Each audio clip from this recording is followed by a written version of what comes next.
Hello बच्चों, तो हम पढ़ने वाले हैं क्लास 10 अध्याय 9 के प्रश्नोत्तरों को, यानी एनसीईआरटी के सॉल्यूशन को। तो बहुत इंपॉर्टेंट चैप्टर है, तुम सभी को पता है।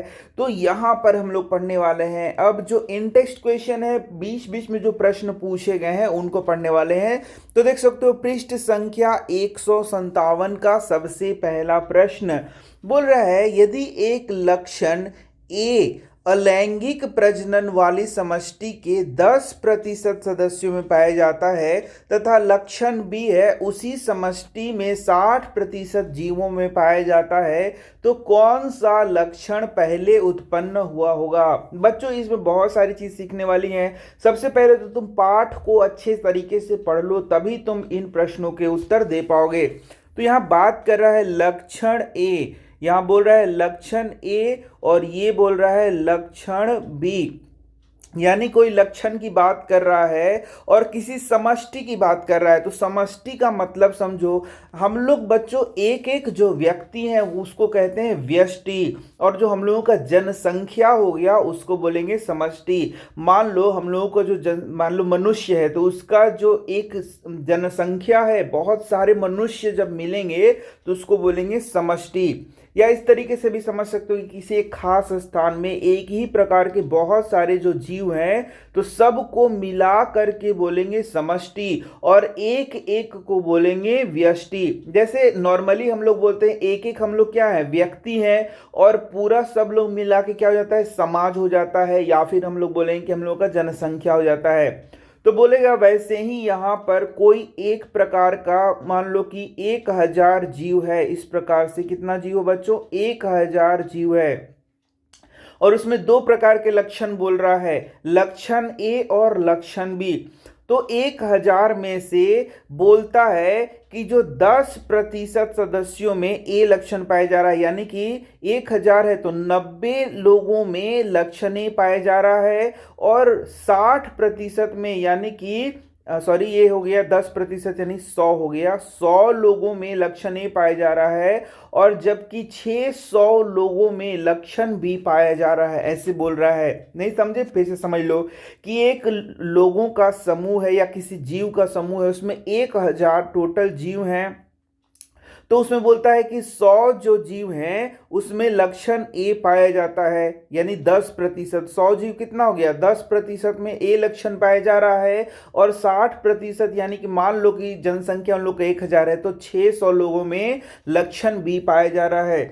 तो बोलता है कि कौन सा लक्षण पहले उत्पन्न हुआ है। तो इसका सीधा सा आंसर जान लो बच्चों कि जो लक्षण ज्यादा पाया जा रहा है वह पहले आया होगा। यानी कि अब यहां पर इवोल्यूशन की बात कर रहा है, विकास की बात कर रहा है कि एक पीढ़ी से दूसरा पीढ़ी, दूसरे से तीसरा, तीसरे से चौथा, चौथे से पांचवा, इस प्रकार से जब विकास हो रहा था तो पहले लक्षण ए आया कि पहले लक्षण बी आया।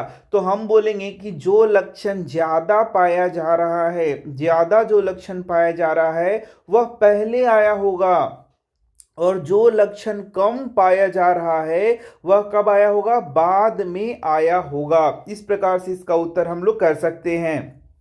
ठीक है, तो यहां पर हम लोग यहां लिख भी देंगे कि हम जानते हैं कि अलैंगिक जनन में विभिन्नताएं बहुत कम आती हैं। ये तो तुम्हें अभी भी जान लेना चाहिए, मैंने पाठ में भी पढ़ाया है कि विभिन्नताएं लैंगिक जनन में भी आती हैं, और अलैंगिक जनन में विभिन्नता नाम मात्र की आती है, या बहुत कम आती है, नहीं के बराबर आती हैं अलैंगिक जनन में। लेकिन जब भी लैंगिक जनन होता है तो कुछ न कुछ विभिन्नताएं जरूर आती हैं, ये बात हम लोगों ने पढ़ा है, जो कि एक पीढ़ी से दूसरे पीढ़ी में जा सके।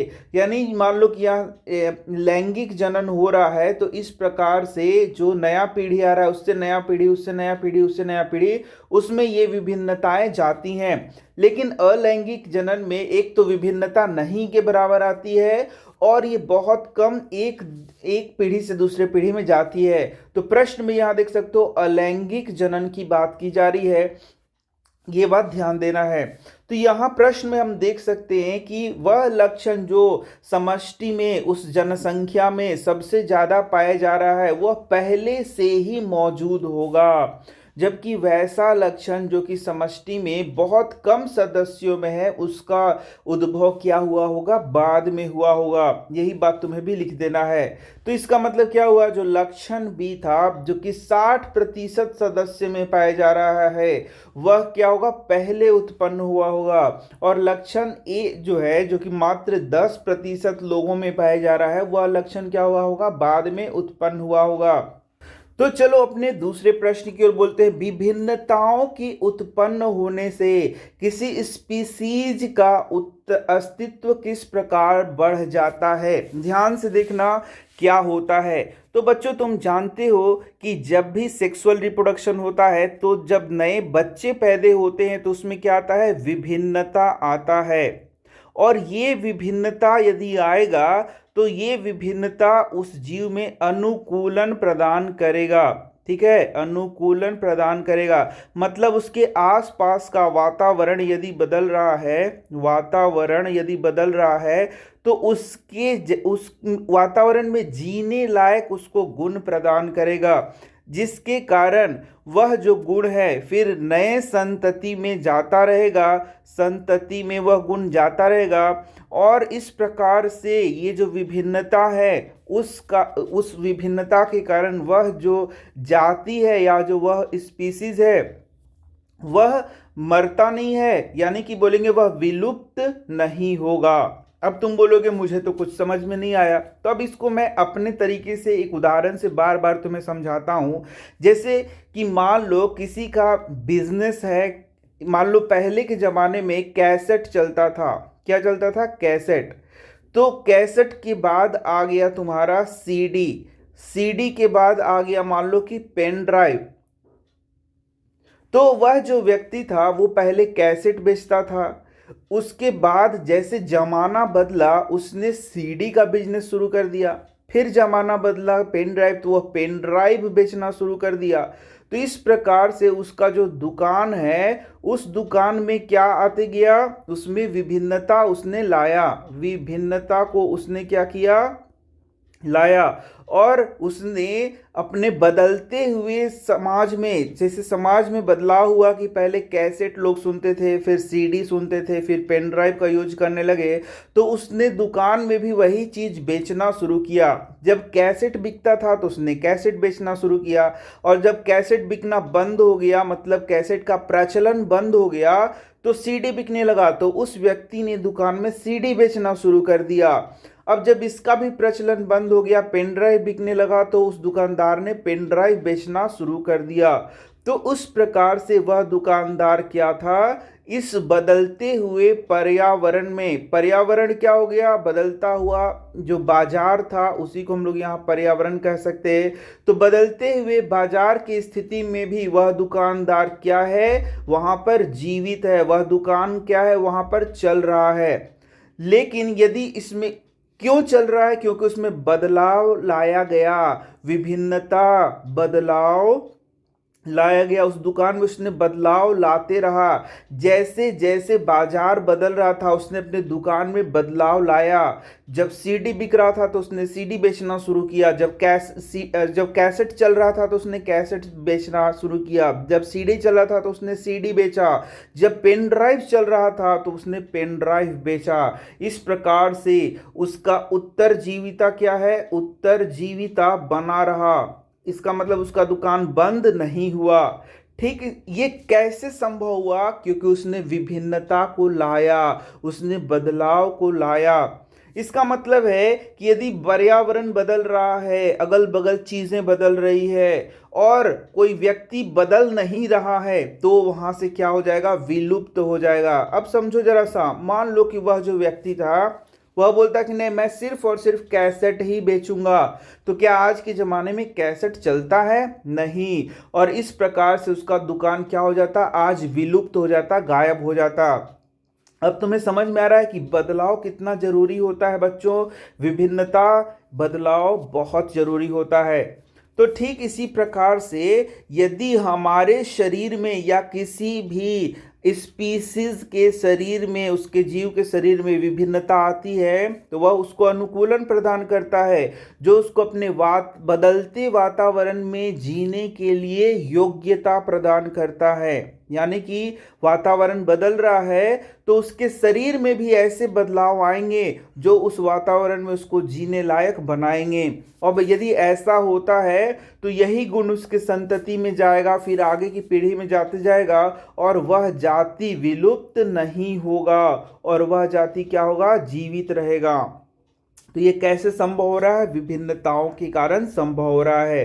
ठीक है, तो इस प्रकार से इसके आंसर को लिख सकते हैं, विभिन्नता के आने के कारण जीवों में पर्यावरण के प्रति या उसके जहाँ पर वो वास स्थान है उसके प्रति अनुकूलन की संभावना बढ़ जाती है। यानी ये कैसे होता है, विभिन्नता के कारण ही वह जहाँ पे रह रहा है उसका अगल बगल मान लो धीरे धीरे गर्मी बढ़ रहा है या मान लो धीरे धीरे ठंडा बढ़ रहा है, तो उस जीव में भी वह अनुकूलता आ जाएगा कि वहाँ के गर्मी को बर्दाश्त करे, गर्मी को या ठंडा को बर्दाश्त करे। इसका मतलब है कि यदि ऐसा अनुकूलन उसके शरीर में आ जाएगा तो उस वातावरण में उसके बच्चे वहाँ जीवित रहेंगे और वह जो स्पीसीज है वह वहाँ जीवित रहेगा।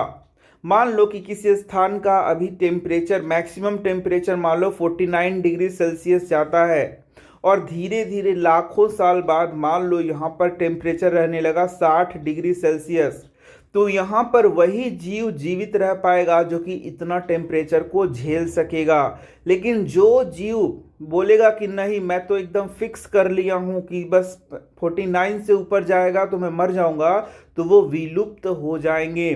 तो भाई ऐसा कैसे संभव है कि कोई जीव 60 डिग्री फिर बर्दाश्त करे, तो उसके शरीर में यदि क्या आएगा, शरीर में यदि विभिन्नता आना शुरू हुआ और इसको बर्दाश्त वो करने का कैपेसिटी विकसित कर लिया तो वह भी जीवित रहेगा। यही सब चीज़ लिख देना है तुम्हें। तो तुम यहाँ से बड़ा सुंदर लिख सकते हो, बहुत अच्छे से लिखा गया है, जो उसके उत्तरजीविता यानी कि आगे जीने की संभावना को बनाए रखने में मदद करता है। यदि पर्यावरण में कुछ परिवर्तन आता है जैसे यहाँ पर मैंने दिखाया, तथा उस जीव के स्पीसीज में भी उसी के अनुकूल बदलाव आते जाता है, तो वह स्पीसीज उस स्थान में रहने योग्य अनुकूलन को प्राप्त करेगा, जिसके कारण वह स्पीसीज वहाँ विलुप्त नहीं होगा। ठीक है, तो यही बात यहाँ पर कह रहा है। चलो पृष्ठ संख्या 161 का प्रश्न नंबर 1, मेंडल के प्रयोगों द्वारा कैसे पता चला कि लक्षण प्रभावी अथवा अप्रभावी होते हैं। तो सबसे पहले तो इसको बुक में तुम्हें बहुत अच्छे से समझना चाहिए कि मेंडल का प्रयोग क्या है, किस प्रकार से उन्होंने किया, ये तुम्हें आना चाहिए। उसके बाद जब यहाँ इस प्रश्न को देखोगे तब तुम यहाँ समझ जाओगे। तो यहाँ देखो, यहाँ प्रभावी और अप्रभावी लक्षणों की बात कर रहा है, तो मेंडल के मोनो हाइब्रिड क्रॉस को यहाँ पर तुम्हें लिख देना है। यानी कि जो मेंडल ने मोनो हाइब्रिड क्रॉस के बारे में तुम्हें मतलब पूरी जानकारी उसमें लिखा गया है बुक में, वो सारा यहाँ पर लिख देना है, एकदम एक एक लाइन को लिख देना है, तब जाकर के ये आंसर तुम्हारा कंप्लीट होगा। तो अब आते हैं पृष्ठ संख्या 161 की प्रश्न संख्या 1 पर, जो कि VBI क्वेश्चन है, तुम्हें भी पता है। तो बोल रहा है क्या, मेंडल के प्रयोग द्वारा कैसे पता चला कि लक्षण प्रभावी अथवा अप्रभावी होते हैं। तो इसको समझने के लिए तुम्हें सबसे पहले बुक को अच्छे से समझना होगा, जो पढ़ाया गया है उसको बहुत अच्छे से समझना होगा। तो यहाँ देखोगे कि प्रभावी तथा अप्रभावी लक्षण वाला जो प्रयोग था वह एकल संकरण में था। तुम्हें याद भी होगा, यदि याद नहीं है तो बहुत अच्छे से जाके इसको पहले पढ़ो, उसके बाद इसके उत्तर को यहाँ से लिख सकते हो। तो एकल संकरण जो उन्होंने कराया था मेंडल ने, तो उन्होंने क्या कराया था, सब मान लो कि एक ही लक्षण को, मैं थोड़ा सा पढ़ देता हूं तो तुम्हें ज़्यादा समझ में आएगा, कि हम जानते हैं कि मेंडल ने एक लक्षण के दो विकल्प वाले दो पौधों को पहले लिया और उनके बीच संकरण कराया यानी क्रॉस कराया, तथा पीढ़ी दर पीढ़ी उसके लक्षण का अवलोकन किया। तो इस बात को तुम्हें यहाँ लिखना होगा और मुझे उम्मीद है कि ये तुम्हें आता है, बस तुम्हें सीखना है कि कैसे उत्तर को लिखना है। तो पहले लाइन में ये लिख देंगे कि एक लक्षण सबसे पहले लिखना है, उसका दो विकल्प। जैसे कि एक लक्षण मान लो पौधे की ऊंचाई लिया और उसका दो विकल्प लिया, एक लंबा तथा एक बौना, यानी एक लंबा लिया और एक क्या लिया, बौना। इस प्रकार से पौधों को लिया और उसमें क्या कराया, क्रॉस कराया। तो सबसे पहला जो क्रॉस था ये पेरेंट जनरेशन था और ये F1 जनरेशन बोलते हैं, इसके संतान को बोलते हैं F1 जनरेशन। तो यहाँ दूसरा लाइन यही लिखना है कि उन्होंने पौधे के ऊंचाई, मान लो कि पौधे की ऊंचाई को लिया जिसका दो विकल्प था। दो विकल्प क्या हो गया, एक लंबा और दूसरा बौना। तो लंबा के लिए हम लोगों ने T और T यूज किया और बौना के लिए T और T यूज किया। अब देखो मेंडल ने अपने प्रयोग में दोनों प्रकार के पैतृक पौधों एवं F1 पीढ़ी के पौधों को स्वपरागन द्वारा उगाया, यानी कि अब इसमें ही क्या किया गया, स्वपरागन किया गया। तब देखोगे कि इससे फिर जो पौधे प्राप्त हुए उसमें टी टी मिला था, तुम्हें याद भी होगा, तुमने पढ़ा था टी और टी, टी और टी और फिर टी और टी, इस प्रकार से पौधे मिले थे। ये F2 जनरेशन के पौधे थे और इसमें हम लोगों ने देखा था कि ये क्या था, ये लंबा था, ये तुम्हारा ये भी तीनों लंबा था और ये क्या था, बौना था। ठीक है, जबकि ये जो पौधा था वह क्या था, लंबा। सभी पौधे क्या थे, लंबे थे। ठीक है ना। तो इस प्रकार से ये तीसरा लाइन हम लोग, चौथा लाइन लिखेंगे कि पैतृक पीढ़ी के पौधों से प्राप्त सभी संतति लंबे पौधे थे। यानी ये जो पैतृक संतति है, P1 P जिसको कह रहे हैं, P1 भी कह सकते हैं, ये P ही कह देंगे, पेरेंट जनरेशन यानी पैतृक संतति, पैतृक जनरेशन है ये। तो यहाँ पर जो भी पौधे थे ये तो नाटा था और ये लंबा था, इससे जितने भी संतानें हुई थी वे सभी के सभी क्या थे, लंबे थे। लेकिन जब इससे संतान उत्पन्न हुआ तो उसमें कुछ बौना पौधा भी यहाँ पर क्या हुआ, निकला। और यहीं पर हमारा आंसर आता है कि यहाँ पर जो बौना पौधा निकला और कुछ लंबा पौधा भी निकला, इससे यह बताता है कि कुछ लक्षण जो कि दिख रहे हैं उसको बोलते हैं प्रभावी और जो नहीं दिख रहे हैं उसको क्या बोलते हैं, अप्रभावी। तो F1 पीढ़ी के लंबे पौधे की दूसरी पीढ़ी अर्थात F2 पीढ़ी के सभी पौधे लंबे नहीं थे, वरन उसमें एक चौथाई क्या थे, बौने भी थे। यानी कि इसके बारे में हम यहाँ पर फिर लिख देंगे ये वाला बात। अब देखो, तो F1 पौधे द्वारा लंबाई एवं बौनेपन दोनों विकल्प लक्षणों की वंशागति हुई थी। यानी कि यहाँ से जो यहाँ नेक्स्ट पीढ़ी आया उसमें लंबा भी आया और बौना भी आया था। तो वही बोल रहा है, परंतु केवल लंबाई वाला विकल्प ही व्यक्त हो पाया, अतः जो गुण प्रभावी होता है वह दृष्टिगत होता है तथा जो गुण स्वयं को अभिव्यक्त नहीं करता वह अप्रभावी गुण कहलाता है। इसका मतलब देखोगे कि यहाँ पर लंबाई का भी, यहाँ पर देखोगे कि लंबाई का भी एक टी मौजूद था और बौने वाला टी भी मौजूद था, लेकिन यहाँ पर सिर्फ लंबा ही हुआ, यानी कि ये अपने प्रभाव को दिखाता है और इसका प्रभाव वहाँ पर नहीं दिखता है, हालांकि दोनों एक साथ मौजूद थे। तो इसी प्रकार से ये प्रभावी हो गया और ये क्या हो गया, अप्रभावी। तो यहाँ पर प्रभावी लक्षण क्या हो गया, लंबापन को क्या बोलेंगे, प्रभावी लक्षण, और बौना को क्या बोलेंगे, अप्रभावी लक्षण। तो इस प्रकार से हम लोगों को पूरा यहाँ डिटेल लिखना होगा। तो ये प्रश्न वही बच्चे लिख सकते हैं जिन्होंने इसको बहुत अच्छे से सीखा होगा जब मैंने पढ़ाया था। तो देखो एक और प्रश्न इसी प्रकार का है, मेंडल के प्रयोगों से कैसे पता चलता है कि विभिन्न लक्षण स्वतंत्र रूप से वंशानुगत होते हैं। तो इसको भी समझने के लिए तुमको पहले वीडियो देख लेना होगा बहुत अच्छे से। जो मेंडल का डाई हाइब्रिड यानी कि द्विसंकरण है उसको तुम्हें समझना पड़ेगा और उस द्विसंकरण को ही यहाँ पर लिख देना है। लेकिन थोड़ा सा यहाँ समझ सकते हो कि बोल रहा है कि मेंडल के प्रयोगों से कैसे पता चला कि विभिन्न जो लक्षण हैं स्वतंत्र रूप से वंशानुगत होते हैं। तो यहाँ सिंपल सा बात ये बोल रहा है कि दो लक्षण जब एक साथ जा रहे हैं, दो लक्षण जब एक साथ एक पीढ़ी से दूसरे पीढ़ी में जा रहे हैं, तो कोई जरूरी नहीं है कि दोनों लक्षण एक ही साथ जाएं। इसी को हम लोग बोलते हैं कि ये जो लक्षण है वह एक ही साथ जाए, ऐसा कोई जरूरी नहीं है। वो स्वतंत्र रूप से जा सकते हैं, वंशानुगत हो सकते हैं। जैसे उदाहरण स्वरूप तुम खुद ही अगल बगल देख सकते हो कि कोई मान लो कि रंग में गोरा है, पहला रंग करेक्टर हो गया तो गोरा और काला हो सकता है, और दूसरा लंबा और नाटा हो सकता है तो मान लो लंबा है।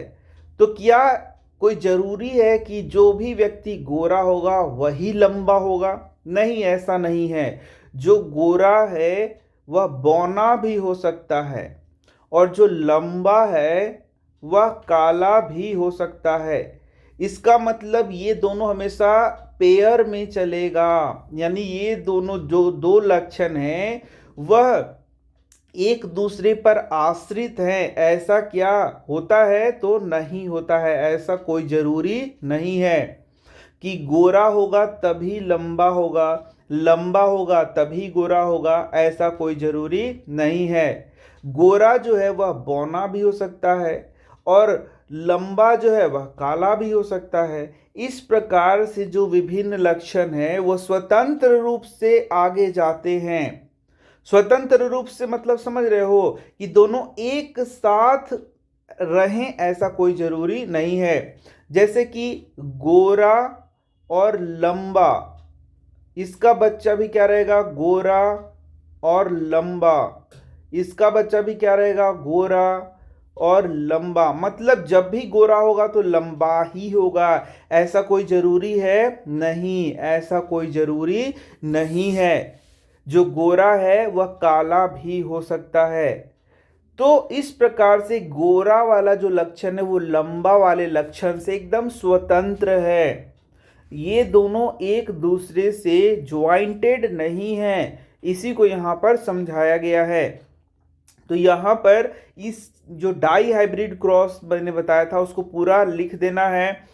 तो बच्चों, इस प्रश्न का उत्तर करने के लिए ज़्यादा दिमाग नहीं लगाना है। यदि तुमने कॉन्सेप्ट को पहले पढ़ लिया है थ्योरी में, द्विसंकरण वाला जो कॉन्सेप्ट मैंने बताया तो उसी को डायरेक्ट यहाँ लिख देना है। तो द्विसंकरण के लिए जो मेंडल थे उन्होंने क्या प्रयोग किया था?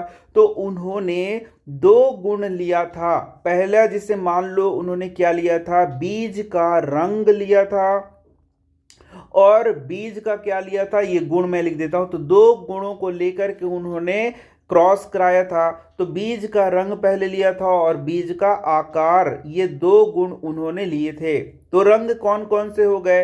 रंग हो गया तुम्हारा पीला और हरा, और आकार कौन सा लिया था उन्होंने? आकार था तुम्हारा गोला और झुर्रीदार। ठीक है, झुर्रीदार। इस प्रकार से दो आकार को लिया था।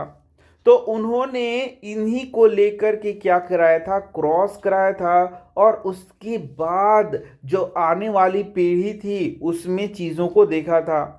तो कैसे उन्होंने लिया था? तो सबसे पहला पीला और गोलाकार बीज लिया था, और तुम्हारा हरा और झुर्रीदार बीज लिया था। तो ये ले करके उन्होंने क्या किया था? क्रॉस कराया था। जैसे कि यहां भी देख सकते हो, इसको क्रॉस कराया गया है।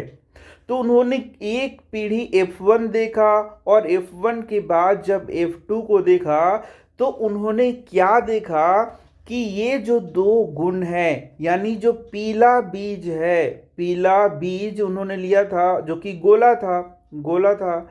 पीला बीज कैसा था? गोला था। लेकिन जब उन्होंने यहाँ पर क्रॉस कराया तो देखा कि जो पीला बीज था वह, मतलब जो पौधा होगा उसमें जो पीला बीज उत्पन्न हुआ वह हरा रंग का, वह झुर्रीदार भी था। कैसा था? झुर्रीदार।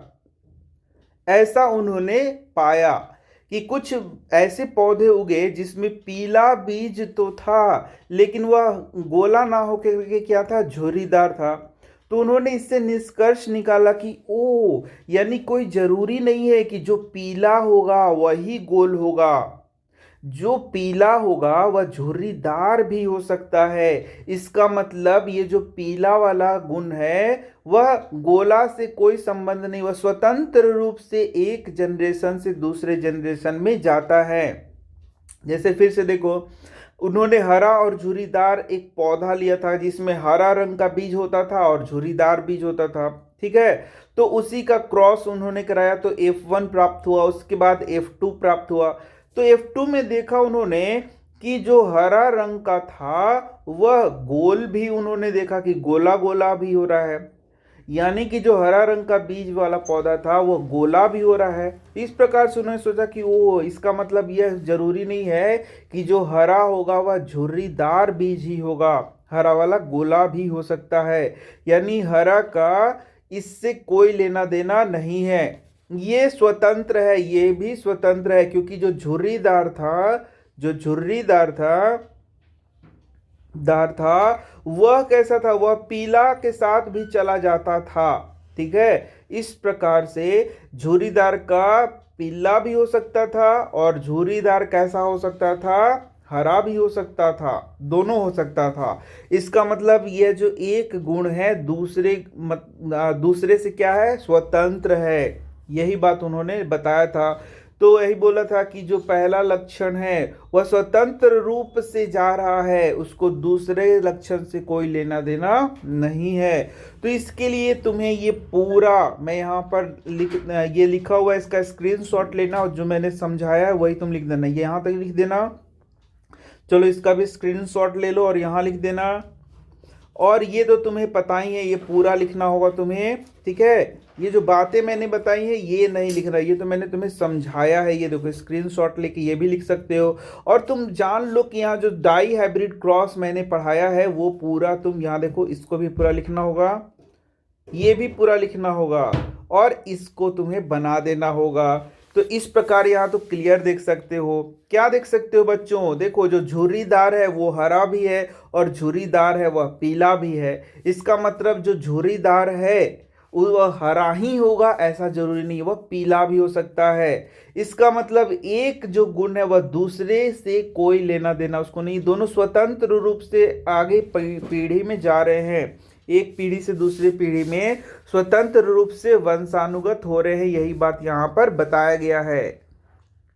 तो चलो अपने प्रश्न संख्या 3 की ओर बढ़ते हैं। बोलता है कि ए रुधिर वर्ग वाला एक पुरुष है जिसका शादी ओ रुधिर वर्ग की महिला से हो जाता है और जिसका बच्चा ओ ब्लड ग्रुप का है। यानी पुरुष का ब्लड ग्रुप ए है, महिला का ब्लड ग्रुप ओ है और उनका जो शादी हो रहा है उससे बच्चा जो रहा है उसका ब्लड ग्रुप ओ है। तो बोलता है क्या यह सूचना पर्याप्त है कि यदि आपसे कहा जाए कि कौन सा विकल्प लक्षण रुधिर वर्ग ए अथवा ओ प्रभावी लक्षण है। तो तुम जानते ही हो कि विकल्पी जो हम लोग बोलते हैं, विकल्पी तो जैसे हम लोगों ने क्या पढ़ा है, लंबा और बौना, ये दो विकल्पी हैं। और यहाँ पर देखोगे कि इसके लिए हम लोग टी यूज करते हैं, इसके लिए हम लोग टी यूज करते हैं। तो क्या इनको बच्चों बोलते हैं एलील्स। तो क्या हमें ब्लड ग्रुप ए का ओ का कोई एलील पता है? तो इसका अर्थ है नहीं, इसका कोई एलील हमें नहीं पता है। इसका एलील क्या होता है बच्चों? तो आई ए, आई बी और आई, ये इसके एलील होते हैं। और इसके बारे में यदि हम लोगों को जानकारी नहीं होगा तो हम लोग नहीं बता सकते हैं कि यहाँ पर कौन है। जैसे ए के लिए आई ए, ये भी ब्लड ग्रुप ए को दिखाएगा। यदि यहाँ पर आई ए और आई होगा तब भी ब्लड ग्रुप ए को ही दिखाएगा। तो अब यहाँ इसके अंदर कौन छुपा हुआ है, आई ए छुपा हुआ है कि आई ए आई छुपा हुआ है, ये हम लोगों को पता नहीं है।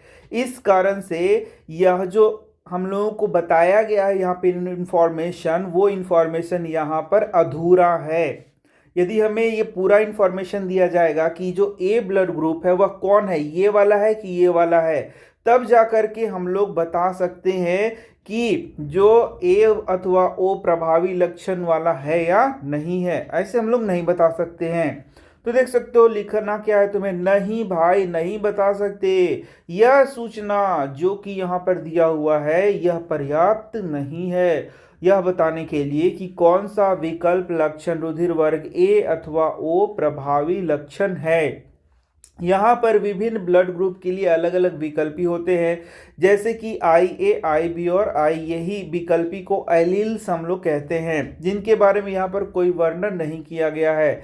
ब्लड ग्रुप ए हो गया, बी हो गया, ए बी और ओ के लिए अलग अलग विकल्पी होते हैं जिनका वर्णन यहाँ पर नहीं किया गया है। इस कारण से जो सूचना हमें मिली है वह अपर्याप्त है। ठीक है, तो इस प्रकार का निष्कर्ष निकालने के लिए यह सूचना क्या है बच्चों, अपर्याप्त है। अब देखो मानव में बच्चे का लिंग निर्धारण कैसे करते हैं, तो ये जो लिंग निर्धारण मैंने तुम्हें पढ़ाया है पूरा डिटेल यहाँ पर लिख देना है, और साथ ही साथ तुम्हें ये जो चित्र है इसको भी बना देना है। बस तुम्हारा नंबर आ जाएगा। तो ध्यान देना है कि चित्र को जरूर बना देना है। ठीक है, इस तरीके से बॉक्स में भी मैंने बताया था, तुम्हें याद होगा कि इस प्रकार से ये बॉक्स में, जैसे कि यहाँ पर हम लोग मेल लिख देंगे तो 22 प्लस एक्स और 22 प्लस वाई, ये हो गया मान लो कि मेल था। ठीक है, और इधर फीमेल बना देंगे तो ये जगह 22 प्लस एक्स और 22 प्लस एक्स, इस प्रकार से भी डब्बा बना सकते हो। तो यहाँ पर हम लोग देखते हैं कि जो तुम्हारा मानव लिंग निर्धारण है, तो मानव में जो लिंग गुणसूत्र होते हैं वह महिला में होते हैं XX गुणसूत्र और पुरुष में होते हैं XY गुणसूत्र। यानी X एवं Y को हम लोग क्या कहते हैं, लिंग गुणसूत्र कहते हैं। और यदि XX किसी में आता है तो वह बनेगी लड़की, और X और Y गुणसूत्र आता है तो वह बनेगा लड़का। और लड़के में ही वाई गुणसूत्र मौजूद होता है, इसीलिए लिंग निर्धारण कौन करता है, लड़का करता है। समझ गए। तो यहाँ पर पूरा डिटेल मैंने पढ़ाया ही है। यहाँ पर अब क्या क्या बातें लिख सकते हो, यहाँ देखो ये सब बात लिख देना।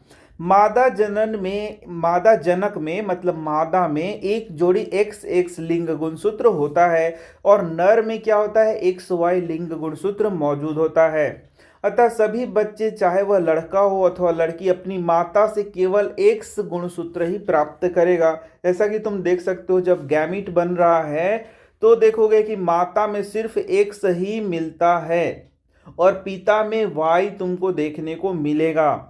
अब जब माता और पिता का मिलन होगा तो देख सकते हो इस तरीके से 44 प्लस XX, ये वाला आता है ना बच्चों, ये आना जरूरी है, मैंने सिखाया भी है। और ये हो गया 44 प्लस X और Y, और ये हो गया 44 प्लस XX, और ये हो गया 44 प्लस X और Y।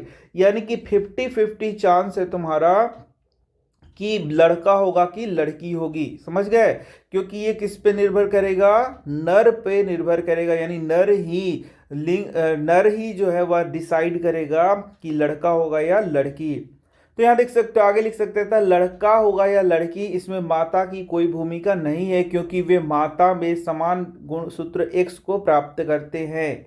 लिंग का निर्धारण इस बात पर निर्भर करता है कि संतान को अपने पिता से, अपने फादर से कौन सा X अथवा Y गुणसूत्र प्राप्त हुआ है। यदि पिता से उसको X गुणसूत्र प्राप्त होगा तो वह लड़की होगी, और पिता से यदि Y गुणसूत्र प्राप्त होगा तो वह लड़का होगा। ये बात पूरा लिख देना है। यानी कि एक लाइन और ऐड कर दिया जाता है कि लिंग निर्धारण किसके द्वारा होता है, मनुष्य में। इसका उत्तर है पिता के द्वारा होता है। और ये वाला बॉक्स बना देना, आंसर हो जाएगा कंप्लीट।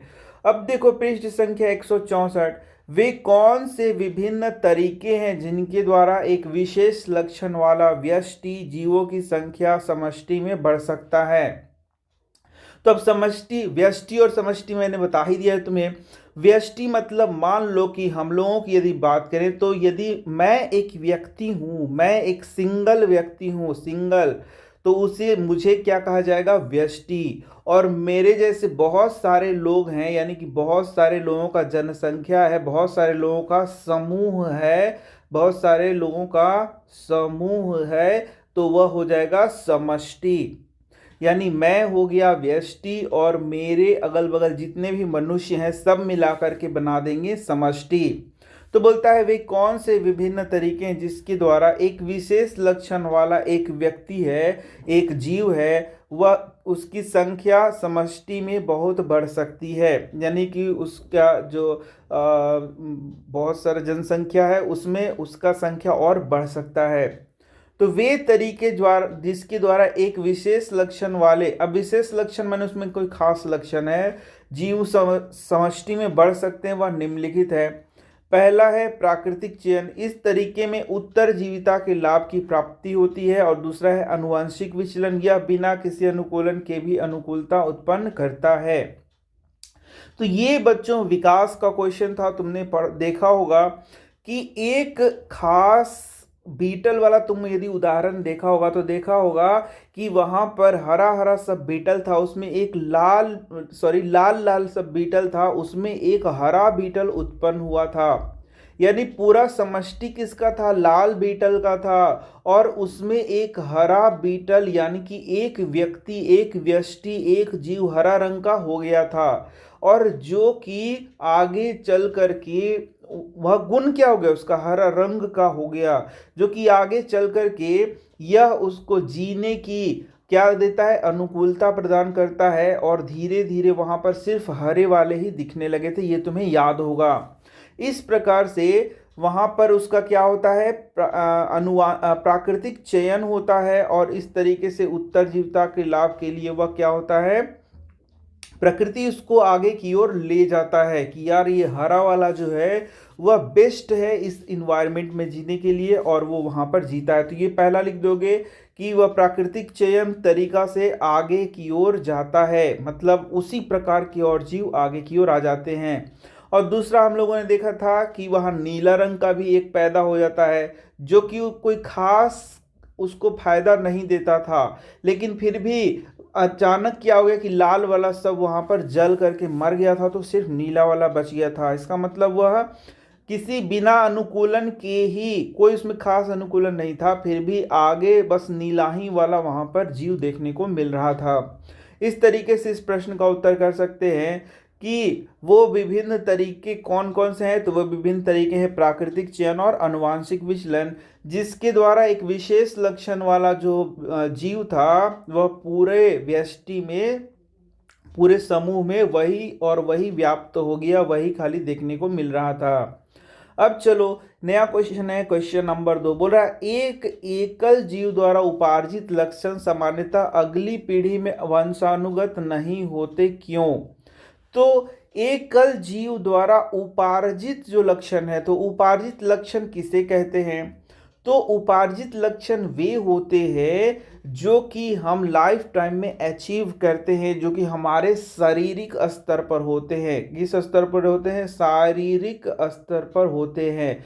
जैसे किसी का मान लो एक हाथ कट गया, या किसी किसी ने अपना बाल मुंडवा लिया, मूछ मुंडवा लिया, या फिर कान कटवा लिया, नाक कटवा लिया, ये सारा चीज़ जो भी उसके शरीर में हो रहा है वह उसका उपार्जित लक्षण है, जिससे कि उसका जो स्पर्म है या फिर उसका जो गैमीट है उसमें कोई परिवर्तन नहीं हो रहा है। उसके शारीरिक परिवर्तन होने से उसका जो जर्म सेल है, जनन कोशिका है, उसमें कोई परिवर्तन नहीं हो रहा है। और जब जनन कोशिका में कोई परिवर्तन नहीं होगा तो ये नेक्स्ट जनरेशन में जैसा वो था वैसा ही जाएगा। इसका मतलब है कि जो उपार्जित लक्षण है वह शारीरिक स्तर पर होता है, उससे जनन कोशिकाओं में कोई भी परिवर्तन नहीं होता है। इस कारण से जो अगली पीढ़ी आएगी उसमें कोई भी परिवर्तन देखने को नहीं मिलेगा। जैसे किसी व्यक्ति ने अपना हाथ को कटवा लिया है, तो क्या उसके स्पर्म में कोई बदलाव हुआ? नहीं। तो उसका बच्चा कैसा होगा? तो नॉर्मल ही होगा, हाथ कटा हुआ बच्चा पैदा नहीं होगा। एक व्यक्ति था जिसने पूरा 10-15 बुक याद कर लिया, तो क्या उसके स्पर्म में कोई परिवर्तन हुआ? नहीं। तो क्या उसका बच्चा जब पैदा लेगा तो वो सारे बुक को याद करते हुए पैदा होगा? नहीं। उसका बच्चा नॉर्मल पैदा होगा, उसको 10 बुक याद नहीं होंगे, क्योंकि उस व्यक्ति ने क्या किया है क्या नहीं किया है उससे उसके स्पर्म का कोई लेना देना नहीं है।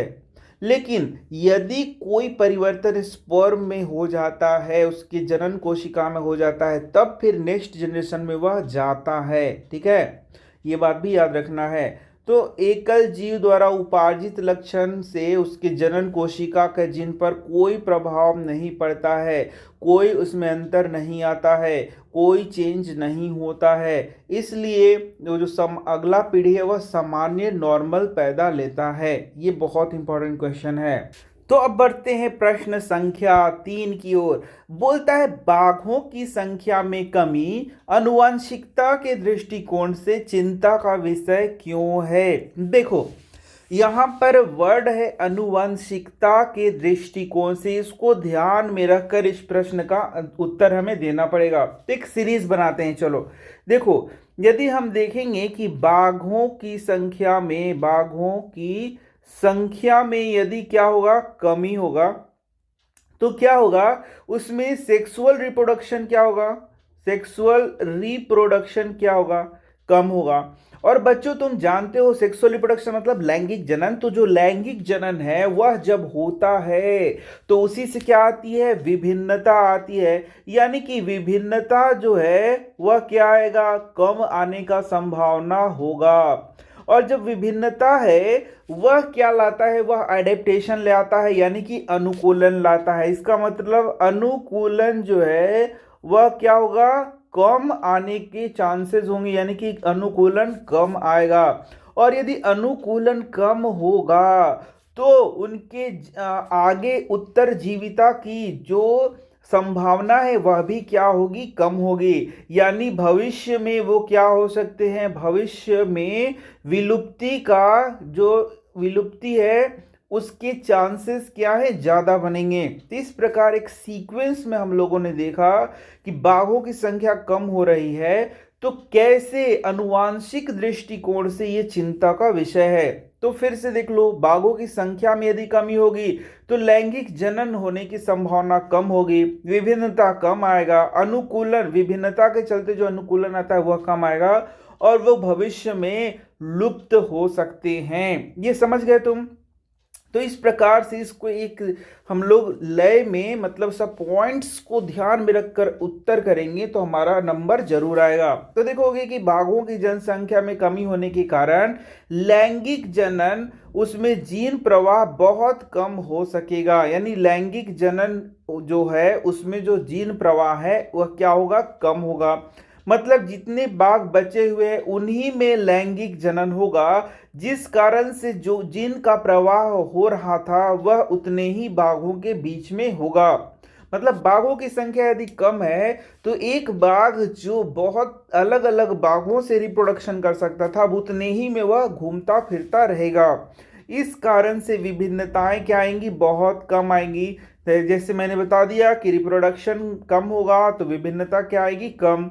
अब विभिन्नताओं के कम आने से वातावरण के प्रति उनका जो अनुकूलन था वह क्या है, बहुत कम होते चला जाएगा। और अनुकूलन यदि कम होता है तो उनके विलुप्त होने की संभावना भविष्य में क्या हो जाएगी, ज्यादा हो जाएगी।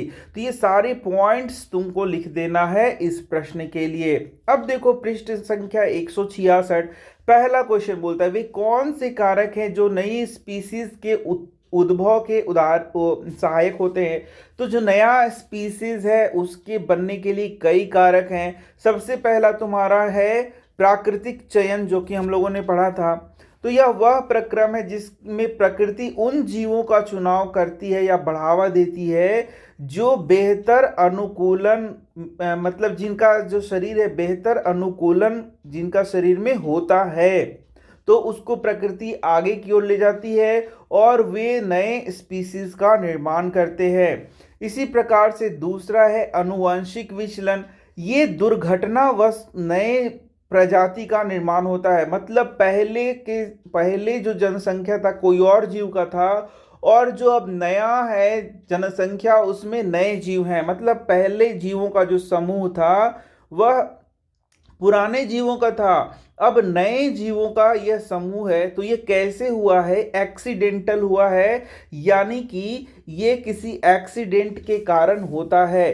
ठीक है, दुर्घटना के कारण होता है। तो इसमें क्या होता है, इसमें जो नया पीढ़ी है वो यानी नया स्पीसीज का निर्माण होता है जिसमें किसी भी अनुकूलन, कोई अनुकूलन के बिना ही ये उत्पन्न होता है।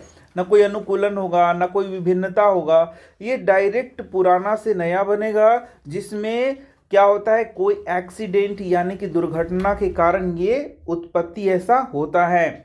और फिर तीसरा भौगोलिक पृथक्करण भी हम लोग लिख सकते हैं। तो भौगोलिक पृथक्करण में जैसे कि मान लो कि कोई पहले एक आइलैंड था, इस पे जीव थे। अब यहाँ पर क्या हो गया, किसी कारणवश ये जो जीव हैं वो एक दूसरे से किसी भौगोलिक पृथक्करण के कारण अलग हो जाते हैं। जैसे मान लो यहाँ एक अर्थक्वेक आता है, यानी कि यहाँ पर एक भूकंप आने के कारण अथवा बड़े पहाड़ के कारण या कुछ इस तरीके से भौगोलिक पृथक्करण हो जाता है, जिसमें ये जीव और ये जीव एक दूसरे से अलग हो जाते हैं और कोई भी इनमें रिप्रोडक्शन नहीं होता है। तो कालांतर में ये जीव धीरे धीरे करके नए स्पीसीज का निर्माण करते हैं और ये भी जीव नए स्पीसीज का निर्माण करते हैं, जिसमें फिर बाद में चल करके कोई भी रिप्रोडक्शन संभव नहीं होता है, कोई भी जनन संभव नहीं होता है। और जब ऐसी स्थिति आती है कि इनके बीच में कोई जनन नहीं होगा, तो इनको बोलेंगे कि नए स्पीसीज का निर्माण हुआ था। यानी भौगोलिक पृथक्करण भी बहुत बड़ा फैक्टर है नए स्पीसीज के निर्माण के लिए।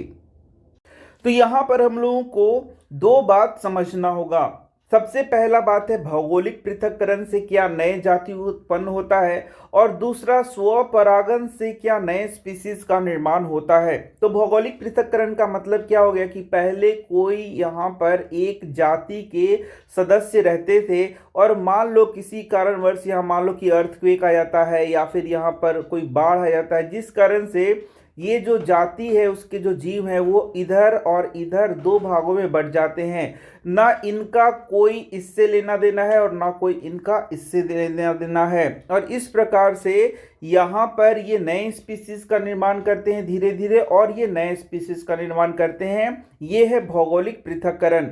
लेकिन अब बात है स्वपरागण। स्वपरागण, तो स्वपरागण मतलब क्या हो गया, यहाँ पर सेल्फ पॉलिनेशन, मतलब यहाँ पर मान लो कि एक इस प्रकार से फूल है, इसमें यहाँ पर देख सकते हो वर्तिका है, वर्तिकाग्र है इस प्रकार से, और यहाँ पर पॉलिन ग्रेन्स हैं वो यहीं पे गिर रहा है, और इसी फूल में ये क्या हो रहा है, इसका स्वपरागण हो रहा है।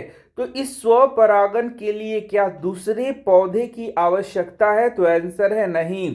तो स्वपरागण को यहाँ पर हम लोग अलैंगिक जनन की तरह ही देख सकते हैं, अलैंगिक जनन के तरह ही देख सकते हैं। मतलब यहाँ पर कोई खास वेरिएशन या फिर बोले विभिन्नता आने की संभावना नहीं है, ये बात ध्यान देना। और इस कारण से इससे यदि हम लोग देखें कि क्या इससे भविष्य में बहुत सालों बाद इस पौधे से नए स्पीसीज के निर्माण का संभावना है, तो आंसर है नहीं। क्योंकि हम लोग एक बात जान लो कि जब भी अलैंगिक जनन होता है तो विभिन्नता 9 के बराबर आती है। तो कोई एक जीव जो है जो कि अलैंगिक जनन कर रहा है, तो क्या उससे भविष्य में नए स्पीसीज आने की संभावना है, तो नहीं, ऐसी संभावना नहीं है। ठीक इसी प्रकार से स्वपरागण में भी कोई एक जीव है, उससे नए जीव बनने की संभावना बिल्कुल भी नहीं है। तो मान लो कि अब थोड़ा सा देखो, अब यहाँ पर स्वपरागण करने वाले बहुत से पौधे इस प्रकार से यहाँ पर किसी एक भौगोलिक क्षेत्र में रह रहे हैं। तो क्या इस पौधे से कोई मतलब है? नहीं, कोई मतलब नहीं है, क्योंकि इसका स्वपरागण स्वयं से हो रहा है, इसका स्वपरागण खुद से ही हो रहा है, इसको इससे कोई लेना देना नहीं है। अब इस क्षेत्र में एक तो ऐसे ही कोई नए जाति का उद्भव संभव नहीं है, कोई नया जाति उद्भव होने का यहाँ पर कोई बात नहीं है। अब मान लो किसी कारण से ये भौगोलिक पृथक्करण यहाँ पर हो भी जाता है, तो ऐसे भी इस पौधे से कोई लेना देना तो था नहीं, इसलिए यहाँ भौगोलिक पृथक्करण होने के हो या फिर ना हो, नए जाति के उद्भव का कोई संभावना नहीं है। लेकिन यदि यहाँ स्वपरागण की जगह पर परागण होता, ठीक है, या फिर यहाँ पर क्या होता, सेक्सुअल रिप्रोडक्शन होता, सेक्सुअल रिप्रोडक्शन, ठीक है, तो यहाँ पर यह चीज संभव था, ये बात याद रखना। तो तीसरा नंबर क्वेश्चन देख सकते हो, क्या भौगोलिक पृथक्करण अलैंगिक जनन वाले जीवों के जाति के उद्भव का प्रमुख कारण हो सकता है, क्यों अथवा क्यों नहीं? तो यहाँ पर फिर से हम लोग देखेंगे कि मान लो ये कुछ जीव हैं जो कि किसी भौगोलिक क्षेत्र में रहते हैं, तो यदि ये अलैंगिक जनन करता है तो इसको इससे कोई लेना देना है नहीं। ये अलैंगिक जनन करता है तो इससे इसको लेना देना नहीं है। ये अपने आप में बिजी है, ये भी अपने आप में बिजी है, ये दूसरे जीव से इसको कोई लेना देना नहीं है। और यदि किसी कारण से यहाँ भौगोलिक पृथक्करण होता भी है तो भाई इसको तो इससे कोई प्रजनन संबंधी कोई बात था ही नहीं। अब बात करते हैं अलैंगिक जनन की। तो अलैंगिक जनन में तो खुद ही हम लोग जानते हैं कि कोई भी यहाँ पर अलैंगिक जनन होता है तो कोई भी विभिन्नता नहीं आती है, और विभिन्नता यदि नहीं आएगा तो जाति उद्भव होना संभव ही नहीं है। तो इस कारण से यदि अलैंगिक जनन करने वाले जीव यदि भौगोलिक पृथक्करण होता भी है तो उससे उनको कोई लेना देना नहीं है, कोई जाति का उद्भव नहीं होगा। चलो अब आगे हम लोग पृष्ठ संख्या 171 की ओर। यहाँ पर पहला प्रश्न बोलता है, उन अभिलक्षणों का एक उदाहरण दीजिए जिनका उपयोग हम दो स्पीसीज के विकासीय संबंध निर्धारण के लिए करते हैं। तो यहाँ सबसे पहले हम जानते हैं कि समजात अभिलक्षण क्या होता है। जब स्ट्रक्चर यानी कि संरचना एक जैसा हो लेकिन कार्य क्या हो, अलग अलग हो, कार्य क्या हो, अलग अलग हो, तो हम लोग बोलते हैं वैसे अभिलक्षण को समजात अभिलक्षण। जैसे कि देख सकते हो पक्षियों के अग्रपाद ले लो, इसी तरीके से जल स्थलचर की अग्रपाद ले लो, या फिर ह्यूमंस के अग्रपाद ले लो, तो देखोगे कि सभी का संरचना क्या होता है, एक जैसा होता है, लेकिन सबका कार्य क्या है, अलग अलग। जैसे पक्षियों का अग्रपाद क्या करेगा, उड़ने का काम करेगा, वो पंख के जैसा रहेगा। सरीसृप का रेंगने का काम करेगा, चलने का काम करेगा। हमारे हाथों की संरचना क्या कार्य है, मतलब हमारे हाथों का जो संरचना है और इन सब का जो संरचना है उसका हड्डियों का स्ट्रक्चर देखा जाए तो लगभग एक ही जैसा होता है, लेकिन सबका कार्य क्या है, अलग अलग। हम लोग का हाथ किस चीज को पकड़ने का कार्य करेगा। तो इस प्रकार के अभिलक्षण को समजात अभिलक्षण कहते हैं, और ये अभिलक्षण प्रदर्शित करता है कि पूर्वज हमारे क्या होंगे, सभी के पूर्वज लगभग क्या होंगे, एक ही होंगे, जिस कारण से सबका संरचना क्या है, एक ही है। लेकिन हमारे पूर्वज क्या होंगे, एक ही प्रकार के होंगे, तभी तो संरचना एक ही प्रकार का है सभी का। मान लो अग्रपाद का लेते हैं तो एक जैसा संरचना को दिखा रहा है, तो ये बताता है कि किसी न किसी तरीके से हम लोगों के पूर्वज एक रहे होंगे, यानी कि कैसा संबंध है, विकासीय संबंध हम लोगों के बीच में जरूर से जरूर है। ठीक है, तो यही बात यहाँ पर तुम्हारा लिखा गया है। तो समजात अंग से पता चलता है कि इन जीवों के पूर्वज एक ही रहे होंगे, या इन जीवों का विकास एक ही पूर्वज से हुआ होगा, और इसी को हम लोग क्या बोलते हैं, विकासीय संबंध कहते हैं। अब देखो यहाँ बोलता है, क्या एक तितली और चमगादड़ के पंखों को समजात अंग कहा जा सकता है, यस और नो? तो आंसर है नहीं, बिल्कुल नहीं कहा जा सकता है। तो क्यों नहीं कहा जा सकता, तो इसके लिए इसका स्ट्रक्चर देखना होगा। समजात अंग किसे कहते हैं, जिसका संरचना क्या होता है, एक जैसा होता है, एक जैसा होता है। तो तुम बोलोगे सर यह तितली का जो पंख है और ये जो चमगादड़ का पंख है, मान लो ये चमगादड़ है, तो इन दोनों का संरचना तो एक ही जैसा होगा। आप ऐसा क्यों बोल रहे हैं कि अलग अलग होगा? देखो इन दोनों का संरचना क्या है, अलग अलग। तितली का पंख में कोई भी हड्डी नहीं होती है, लेकिन चमगादड़ के पंख में क्या होगा, हड्डी होगा। तो संरचना एक जैसा है क्या? नहीं। तितली का पंख क्या है, पंख है, लेकिन चमगादड़ में ये जो पंख दिख रहा है इसमें उसका स्किन है, मतलब त्वचा लगा होता है। इसी प्रकार से कभी कभी प्रश्न में तुम्हारा तितली की जगह पक्षी भी लिख देगा, तो पक्षी में भी यही अंतर हम लोग करेंगे। तो इस प्रकार से इसे हम समजात अंग बिल्कुल भी नहीं कह सकते हैं, बल्कि इसको हम लोग समरूप अंग कह सकते हैं। समरूप अंग किसे कहते हैं? जिसका कार्य एक जैसा होता है। तो देखो दोनों का कार्य एक जैसा है उड़ने का, लेकिन संरचना क्या होता है? अलग अलग। तो देखो दोनों का संरचना क्या है? बिल्कुल अलग अलग। इसलिए इसे हम लोग क्या कह सकते हैं? समरूप अंग कह सकते हैं। तो चमगादड़ के पंख मुख्यतः उसकी दीर्घित उंगली के मध्य की त्वचा को फैलने से बना है, जबकि तितली का पंख जो है वह अग्रबाहु की त्वचा के फैलाव से बनता है, जो पैरों से ढका रहता है। तो ये तो थोड़ा गड़बड़ हो गया है, क्योंकि यह तितली नहीं होगा, ये होगा तुम्हारा पक्षी। तो ये थोड़ा सा यहाँ पर गड़बड़ हो गया है बच्चों, कोई बात नहीं है। यदि ये पक्षी लिखा होगा तो इसको इस प्रकार से आंसर को हम लोग दे सकते हैं, जो कि पर से ढका रहता है, ठीक है ना। तो इस तरीके से देखोगे कि यहाँ पर हम लोग किसी भी तरीके से इन दोनों के इसका जो तुम्हारा पंख है उसको एक जैसा नहीं मान सकते हैं, यानी ये समरूप अंग है, समजात अंग नहीं है। अब देखो जीवाश्म क्या है? वे जैव विकास प्रक्रम के विषय में क्या दिखाते हैं? तो देखो ये वाला बस एक लाइन तुमको याद कर लेना है कि किसी भी जीव के परिरक्षित अवशेष को जीवाश्म कहते हैं। तो परिरक्षित वर्ड याद कर लो, और उस जीव का जो अवशेष है जो कि परिरक्षित है, यानी कि वो प्रिजर्व है किसी न किसी रूप में, उसे ही हम लोग क्या बोलते हैं? जीवाश्म। अब देखो आज जब हम लोग जीवाश्म को देखते हैं तो प्राचीन जमाने में जो जीव हुआ करते थे उनके बारे में हमें क्या मिलती है? उसकी जानकारी मिलती है। तो जीवाश्म के अध्ययन से विकासीय संबंध किन बातों का पता चलता है? तो विकासीय संबंध मतलब क्या हो गया कि कैसे एक जीव दूसरे जीव से रिलेटेड है, उनमें रिलेशन है, उनका संबंध है, उसे ही विकासीय संबंध कहा जाता है।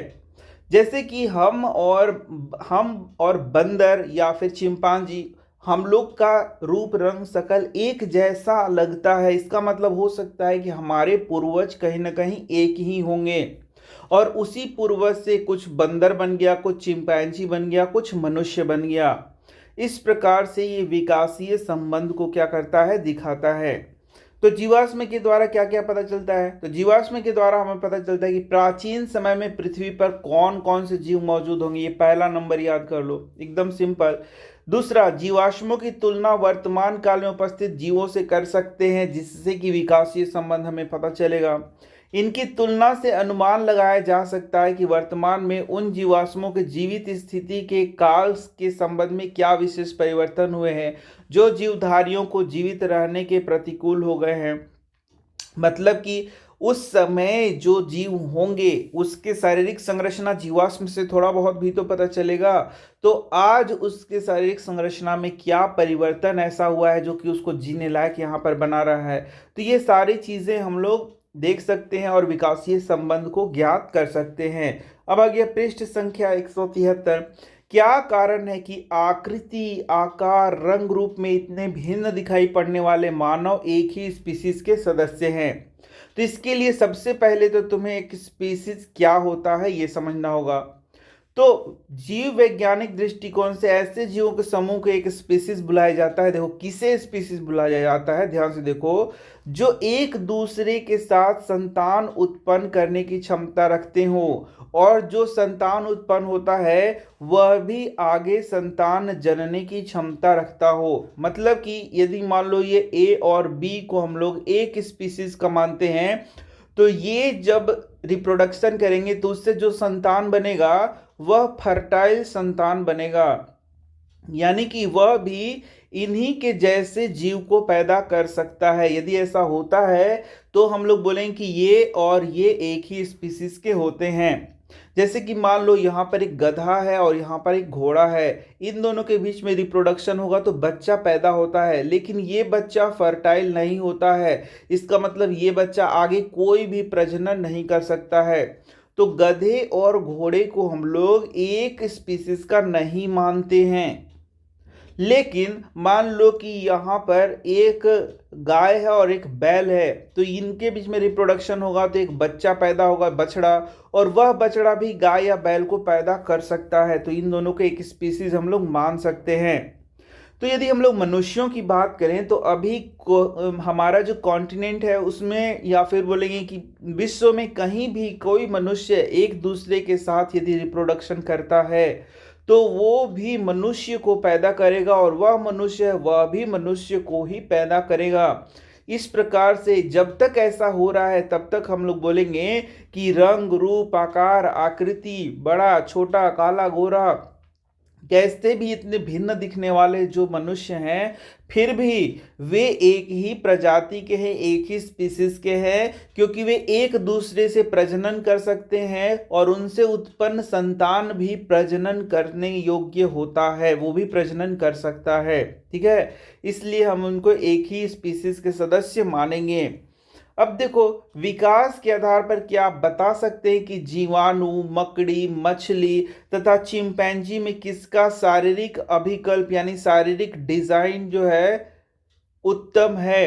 अपने उत्तर की व्याख्या कीजिए। तो यहाँ पर देख सकते हो, यदि तुम जीवाणु को देखोगे तो उसका शारीरिक डिजाइन क्या है? बहुत ही सिंपल होता है, बहुत ही सरल बॉडी डिजाइन होता है उसका। जबकि मकड़ी को देखोगे तो वो थोड़ा तुम्हें विकसित शारीरिक डिजाइन का लगेगा। मछली को देखोगे तो और विकसित डिजाइन लगेगा। जैसे कि हम लोगों ने फाइलम को पढ़ा था, तो फाइलम में हम लोगों ने देखा था क्लासिफिकेशन, जब हम लोग कहते हैं कि जो सिंपल बॉडी डिजाइन वाले होते हैं वही उसी को हम लोग प्राचीन जीव मानते हैं। और धीरे धीरे देखोगे कि हम लोग जब आगे की ओर बढ़ते हैं तो जटिल जीव मिलते जाते हैं। जैसे जीवाणु इनमें सबसे सरल जीव होगा और चिंपांजी इसमें सबसे जटिल जीव होगा। इस प्रकार से यदि हम लोग चारों की तुलना करें बॉडी डिजाइन के आधार पर, तो जीवाणु सबसे सरल शारीरिक संरचना वाला जीव होगा, लेकिन चिंपांजी जो है वह सबसे कॉम्प्लेक्स डिजाइन वाला, जटिल डिजाइन वाला क्या होता है? जीव होता है। अभिकल्प मतलब डिजाइन होता है। लेकिन यदि विकास के आधार पर हम देखें तो क्या जीवाणु और चिंपैंजी इसमें क्या अंतर होगा?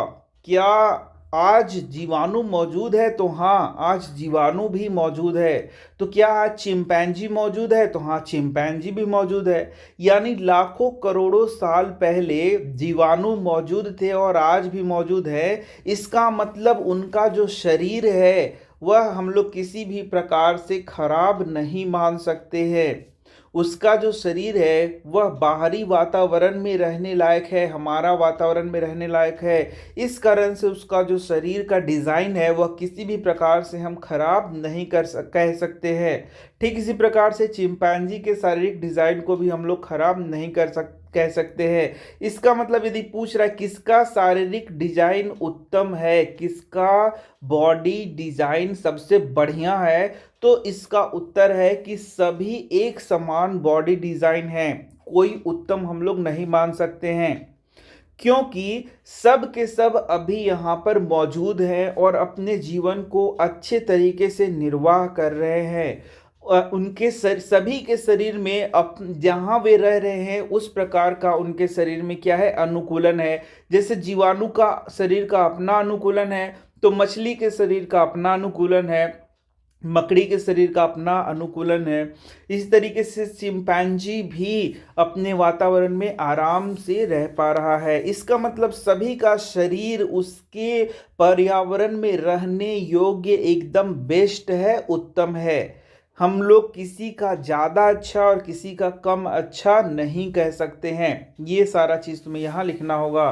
तो विकास को हमेशा प्रगति या बेहतर शारीरिक अभिकल्प के साथ नहीं जोड़ा जाता है। ये बात तुमको लिखना होगा कि जो विकास होता है उसमें हम ऐसा कहेंगे कि जो सबसे अच्छा बॉडी डिज़ाइन का जीव है वही रहेगा और बाकी सब रिमूव हो जाएंगे। इस तरीके का बात हम नहीं कह सकते हैं, क्योंकि देख सकते हो कि जो जीवाणु उसका शरीर एकदम सरल संरचना वाला होता है वह भी आज मिलता है। तो मकड़ी भी मिल रही है, मछली भी मिल रही है और मनुष्य भी आज मिल रहे हैं। इस तरीके से हम लोग ये बात नहीं कह पाएंगे।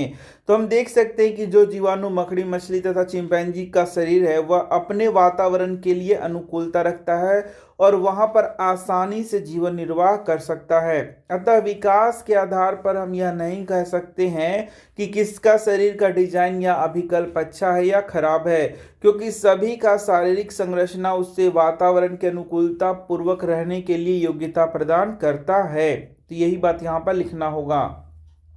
तो अब हम बढ़ने वाले हैं अपने दूसरे प्रश्न की ओर। दूसरा प्रश्न पूछता है समजात अंग का उदाहरण है। तो समजात अंग किसे कहते हैं? जिसका संरचना एक जैसा हो लेकिन कार्य क्या हो, अलग अलग। जैसे देख सकते हो हमारा हाथ है और कुत्ते का जो हाथ है या अग्रपाद है, दोनों का संरचना क्या होता है? एक जैसा होता है, लेकिन कार्य क्या है? अलग अलग कार्य है। इसी प्रकार से जो हमारा दांत है और हाथी का दांत है, इसकी संरचना भी एक जैसी हम लोग मान सकते हैं, लेकिन दोनों का कार्य क्या है? अलग अलग है।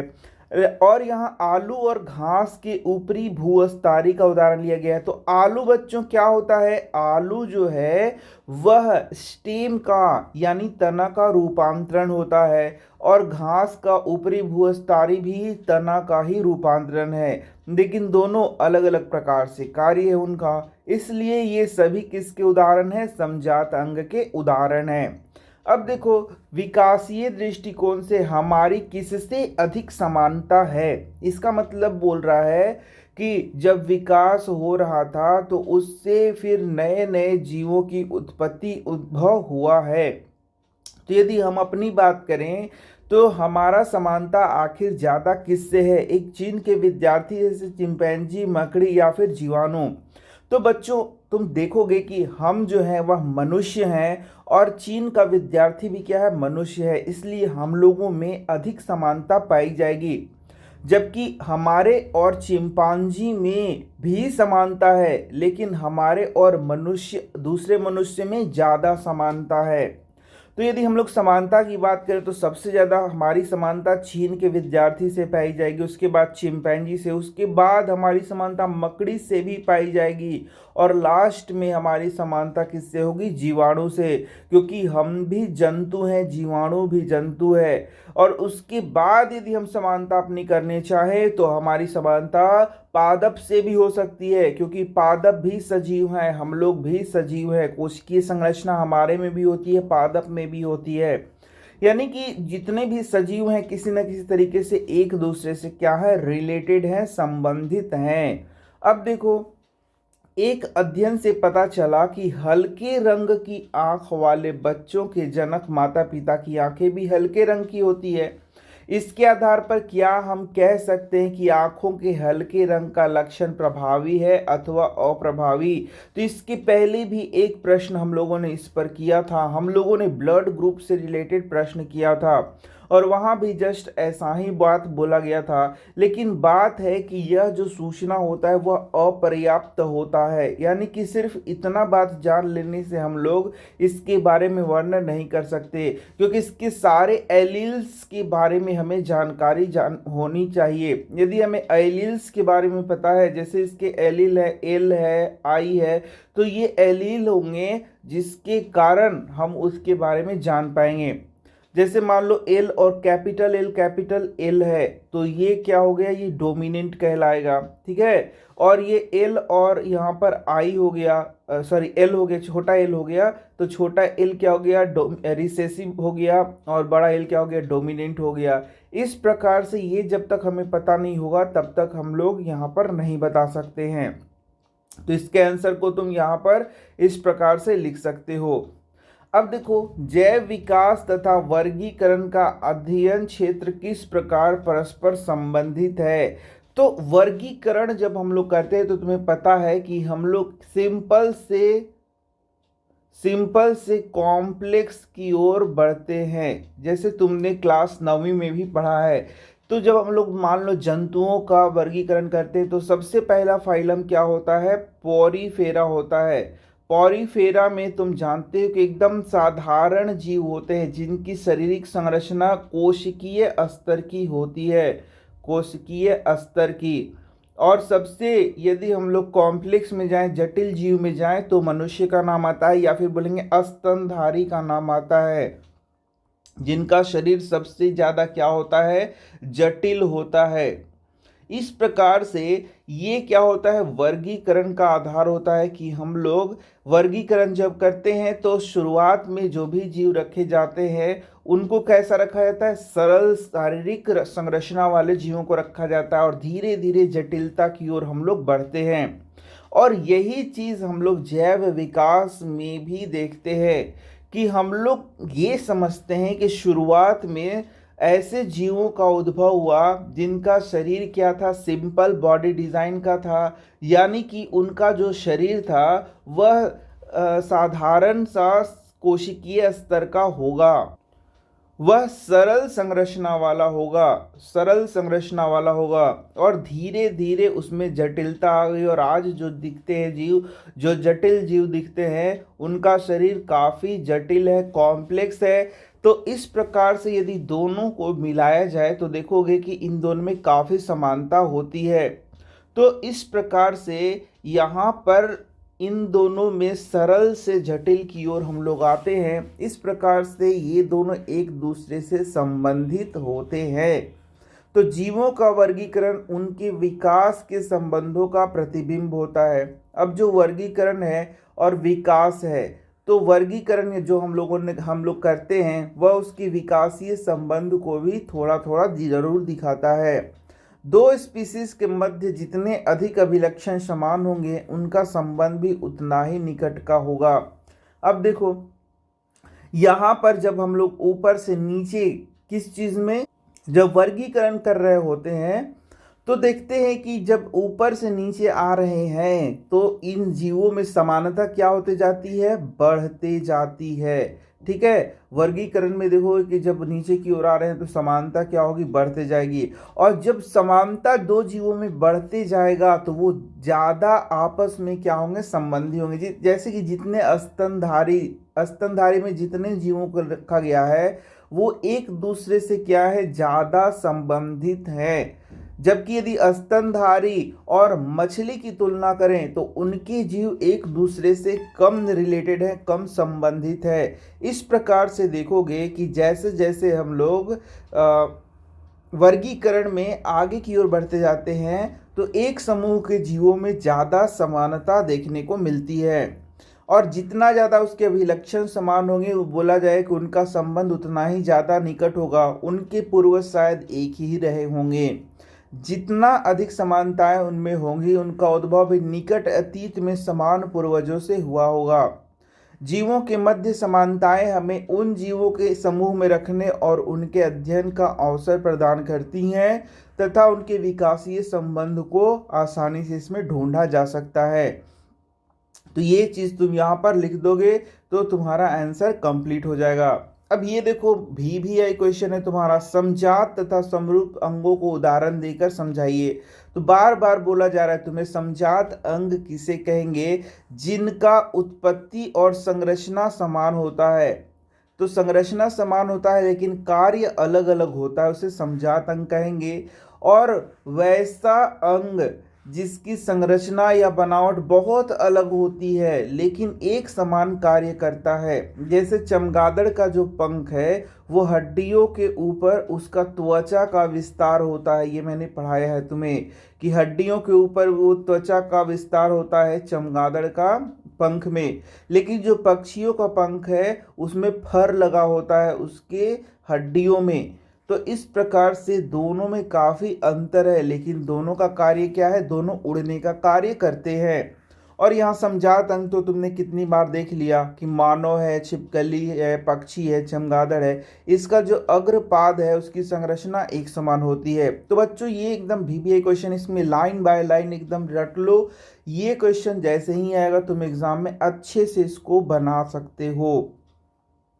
अब देखो यहाँ पर एक प्रोजेक्ट कार्य कर रहा है, कह रहा है, तो इसको एज इट इज समझना नहीं, इसको उतार सकते हो तुम कि कुत्ते की खाल का प्रभावी रंग ज्ञात करने के उद्देश्य से एक प्रोजेक्ट बनाए। तो ये प्रोजेक्ट बनाना है, ये एग्जाम में तुम्हारा आता नहीं है, तो इसको तुम एज इट इज इसका स्क्रीनशॉट लेकर के उतार सकते हो। तो देख सकते हो यहाँ थोड़ा सा मैं बता भी दे रहा हूँ, कुत्तों में विभिन्न प्रकार के जीन होते हैं जो उसके खाल के रंग को निर्धारित करते हैं। तुम देखो कुत्ते का अलग अलग रंग होता है। तो कुत्तों की जीन श्रृंखला में कम से कम 11 जीन की पहचान की गई है। जिस प्रकार से हमारा जो स्किन है, हमारा जो त्वचा का रंग है, वैसे ही कुत्तों की भी जो त्वचा का रंग है उसके लिए अलग अलग जीन इसको निर्धारित करते हैं। तो ये बात यहाँ लिख सकते हो। उसकी खाल के रंग को प्रभावित करते हैं ये सारे जीन।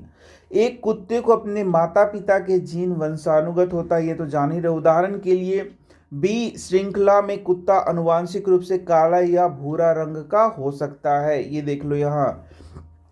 मान ले कि एक समयुग्मी माता पिता, अब देखो ये जो बी है इसका भी क्या होगा, एलील होगा। तो ये बी का रंग काला है तथा दूसरा बी का रंग क्या है, भूरा।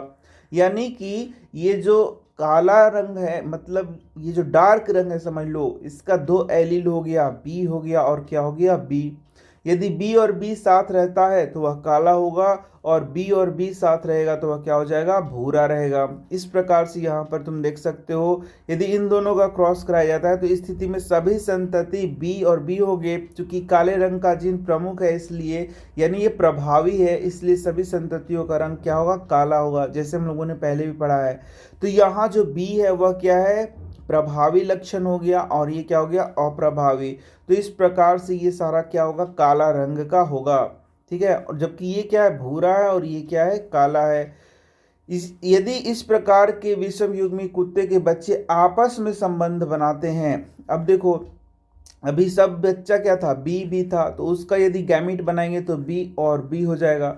अब इसी प्रकार से ये भी बी और बी से ही संयुग्मित होता है, तब क्या होगा, इस प्रकार से तुम देख सकते हो। तो ये बी हो जाएगा, बी हो जाएगा, फिर बी और बी हो जाएगा, और बी और बी हो जाएगा।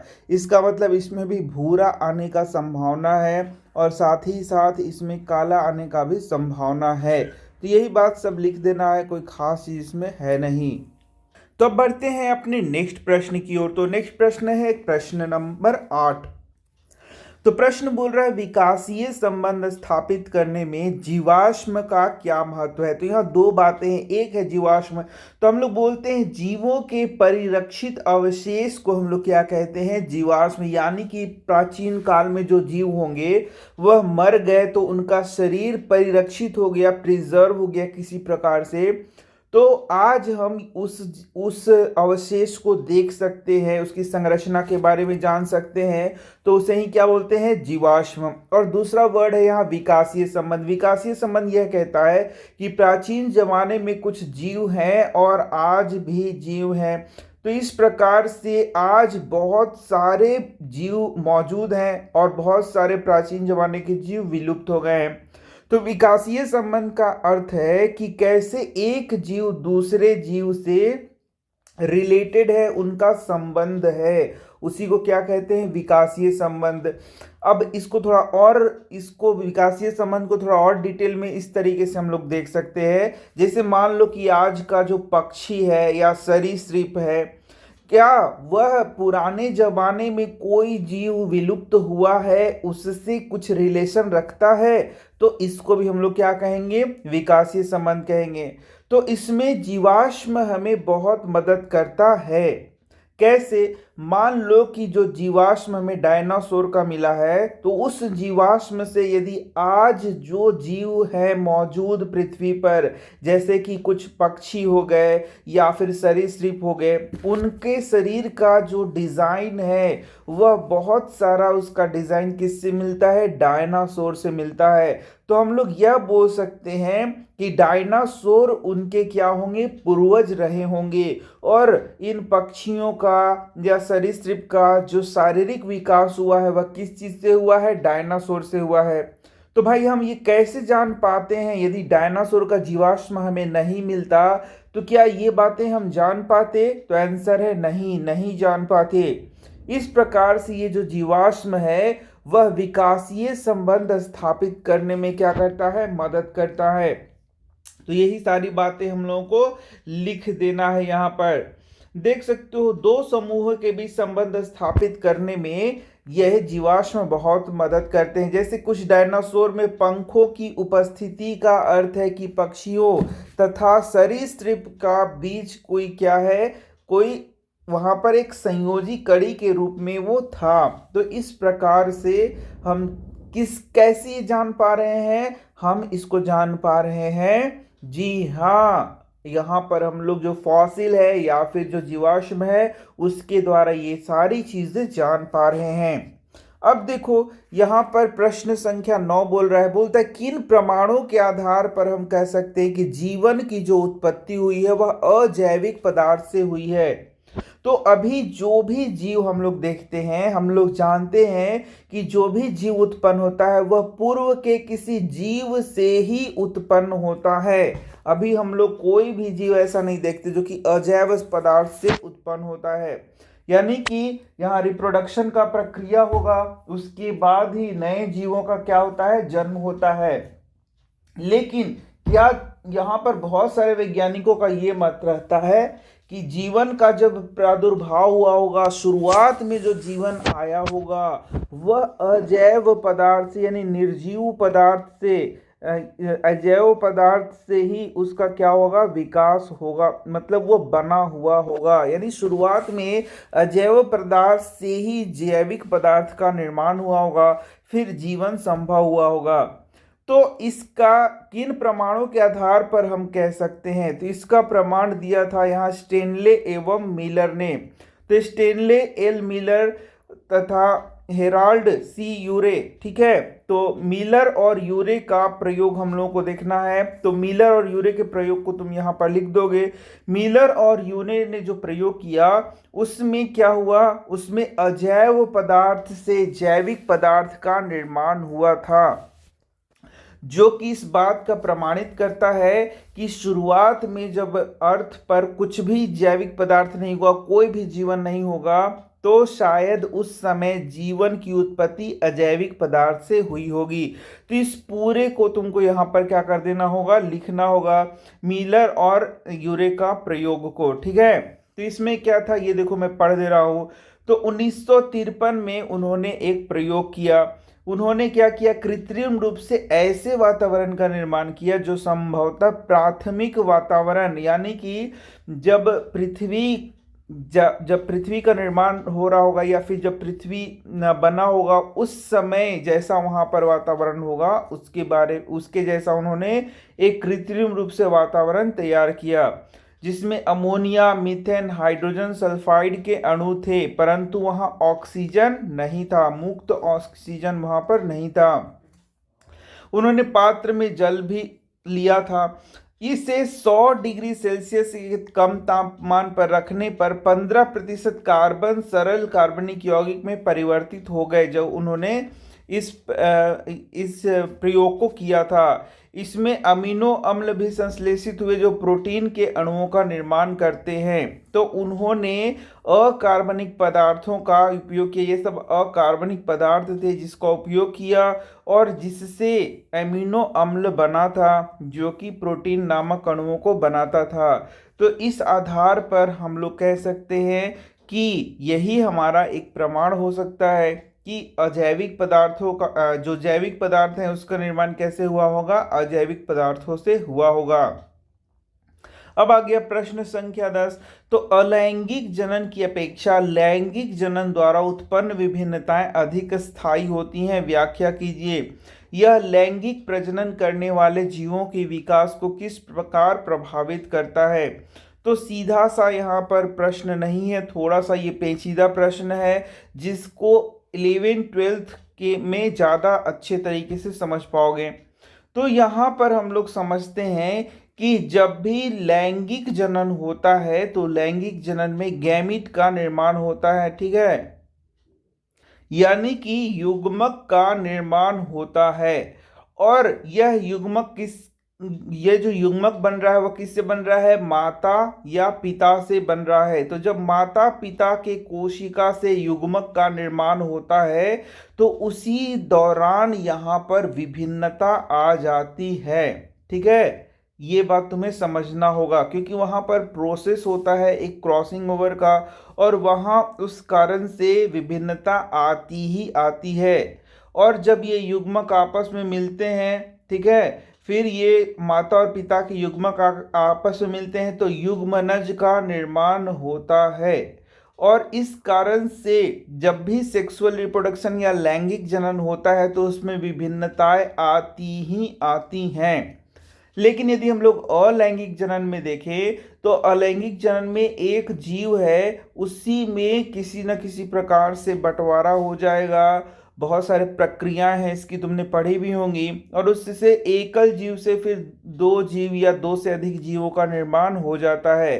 तो यहाँ सिंपली क्या होता है, डीएनए रेप्लिकेशन होता है, यानी एक डीएनए से दो डीएनए का निर्माण होता है और कोई खास प्रक्रिया इसमें नहीं होती है। बस उसी में जो परिवर्तन हुआ सो हुआ, बस उतना ही परिवर्तन का वह क्षेत्र है। इस कारण से अलैंगिक जनन में विभिन्नताएं न के बराबर आती हैं, लेकिन लैंगिक जनन में विभिन्नताएं जरूर से जरूर आती हैं, क्योंकि युग्मक निर्माण की प्रक्रिया के दौरान यहाँ पर तुम्हारा क्रॉसिंग ओवर होता है, जिसके कारण यहाँ पर विभिन्नता जरूर आती है। तो यही सब बात तुम लोगों को लिखना है।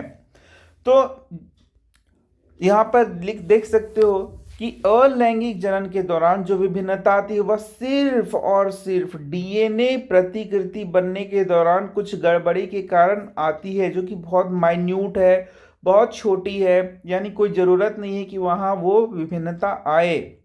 यह विभिन्नता ऐसी कोई ज़रूरत भी नहीं है। तो ये हो गया बात अलैंगिक जनन का। लेकिन जब भी लैंगिक जनन होता है तो उस दौरान जो संतान उत्पन्न होती है उसमें कुछ न कुछ जरूर विभिन्नताएं आती हैं। तो ये कैसे होगा, इसलिए क्योंकि लैंगिक जनन के दौरान जब नर एवं मादा युग्मक का निर्माण होता है उसी समय अनुवांशिक पदार्थ में समजात गुणसूत्र के बीच आदान प्रदान होता है। या तुमको इतना नहीं लिखने आएगा तो बोलना कि क्रॉसिंग ओवर की प्रक्रिया होती है, जिसके कारण या जीन रिकॉम्बिनेशन भी बोल सकते हो, जिसके कारण कुछ विभिन्नता आती ही आती है। साथ ही नर एवं मादा युग्मक में डीएनए के जाने के क्रम में डीएनए प्रतिकृति बनता है, उसमें भी कुछ विभिन्नता आ जाती है। ये दूसरा प्रक्रिया हो गया। इसी के साथ जो संतान में गुण होता है वह माता एवं पिता दोनों के द्वारा निर्धारित किया जाता है, इस कारण भी संतान में विभिन्नता आ जाती है। इस तरीके से 3 पॉइंट्स बना करके लिखोगे तो तुम्हारा आंसर बहुत अच्छे से हो जाएगा। इस तरीके से हम देख सकते हैं कि जो लैंगिक जनन है उसमें विभिन्नता अस्थायी रूप से आती है। ठीक है, अब आएंगे हम लोग प्रश्न संख्या 11 में। बोलता है संतति में नर व मादा जनकों द्वारा अनुवांशिक योगदान में बराबर की भागीदारी किस प्रकार सुनिश्चित की जाती है। तो यहाँ देखोगे कि नर का जो है वह नर युग्मक का निर्माण करता है और जो मादा है वह मादा युग्मक का निर्माण करती है, और ये नर युग्मक और ये जो मादा युग्मक है ये आपस में मिलकर के युग्मनज का निर्माण करते हैं। तो जब भी नर से नर युग्मक का निर्माण होता है या मादा से मादा युग्मक का निर्माण होता है तो उस समय जो अनुवांशिक पदार्थ है वह क्या हो जाता है, आधा इस प्रकार से हो जाता है नर युग्मक में और मादा युग्मक में। और फिर जब ये दोनों मिल जाते हैं तो ये पूर्ण रूप से अनुवांशिक पदार्थ को बना देते हैं। यानी युग्मनज जो बनेगा, यानी जो बच्चा बनने वाला है उसमें नर से भी नर के गुण भी आएंगे और मादा के भी गुण आएंगे। यानी नर के द्वारा अनुवांशिक पदार्थ आएगा और मादा के द्वारा भी अनुवांशिक पदार्थ आएगा। इस प्रकार दोनों के मिलने से जो संतति है वह पैदा होती है। तो यहां पर देखोगे यह योगदान कैसे सुनिश्चित होता है, तो जब नर युग्मक बनता है और मादा युग्मक बनता है किसके द्वारा, तो यह बनता है तुम्हारा अर्धसूत्री कोशिका विभाजन के द्वारा। और उस कारण से यहाँ गुणसूत्रों की संख्या आधी हो जाती है। और जब जैसे कि मान लो मनुष्य में 44 गुणसूत्र हैं, तो जब नर युग्मक 46 है सॉरी, तो नर युग्मक बनेगा तो 23 गुणसूत्र आ गया, मादा युग्मक में 23 गुणसूत्र आ गया।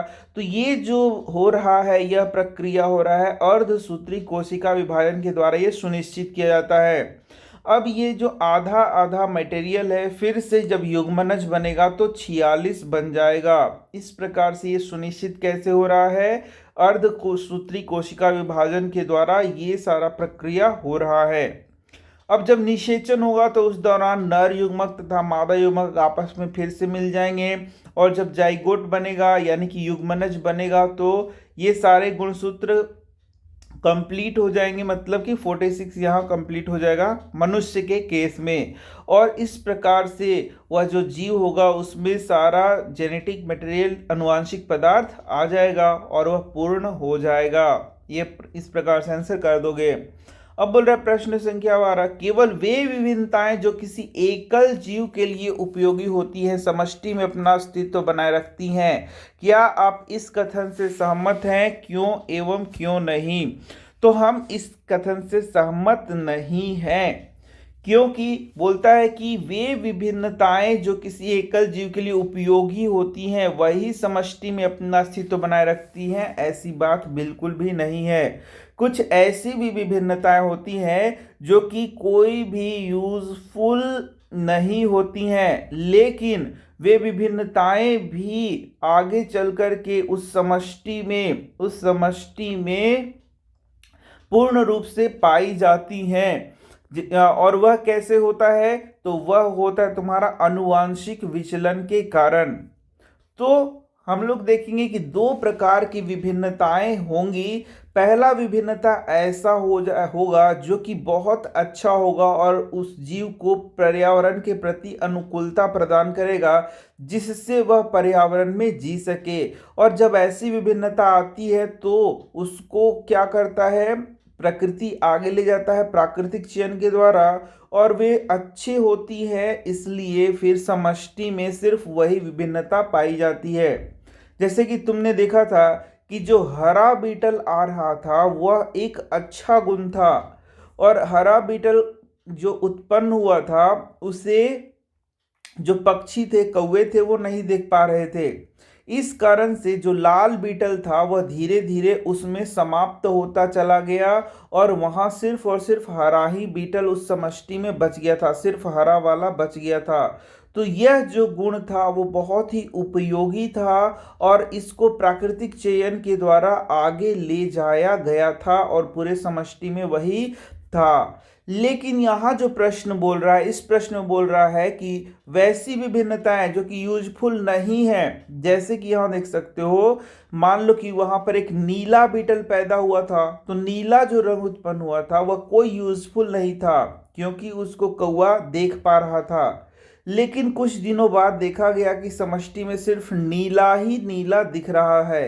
हालांकि नीला बहुत अच्छा नहीं था, फिर भी उस समष्टि मतलब वहाँ जनसंख्या जो था, बहुत सारे जीव जो थे, मतलब एक ही जीव के बहुत सारे जो संख्या हुआ वह क्या था? नीले रंग का हो गया। तो ये कैसे हुआ था? ये हुआ था अनुवांशिक विचलन के द्वारा, यानी वहाँ एक्सीडेंट हुआ। एक हाथी आया, हाथी अपने पाँव के नीचे सब लाल वाला बीटल को वहाँ दबा दिया था, तो सब लाल वाला बीटल मर गया था और सिर्फ नीला ही वाला बच गया था। तो इस प्रकार से जो नीला रंग था वह पूरे समष्टि में छा गया, सिर्फ नीला ही नीला वहाँ देखने को मिला, लेकिन वह कोई उपयोगी नहीं था, फिर भी पूरा व्यष्टि में सिर्फ वही व्याप्त था। यानी कि ये कैसे हुआ? तो ये हुआ था तुम्हारा अनुवांशिक विचलन के कारण, एक्सीडेंटली वहां सिर्फ नीला वाला ही बच गया था। तो ये कहना बिल्कुल गलत है कि जो विभिन्नताएं अच्छी होती है वही सिर्फ आगे की ओर जाती हैं। ऐसी विभिन्नताएं भी है जो कि अच्छी नहीं है, फिर भी वह उस समष्टि में, उस जनसंख्या में देखी जा सकती हैं। ठीक है, तो इस प्रकार से इसका उत्तर हम लोग कर सकते हैं। तो इस प्रकार से ये चैप्टर तुम्हारा यहाँ समाप्त होता है। तो मैं मिल रहा हूँ तुमसे नेक्स्ट वीडियो में। धन्यवाद।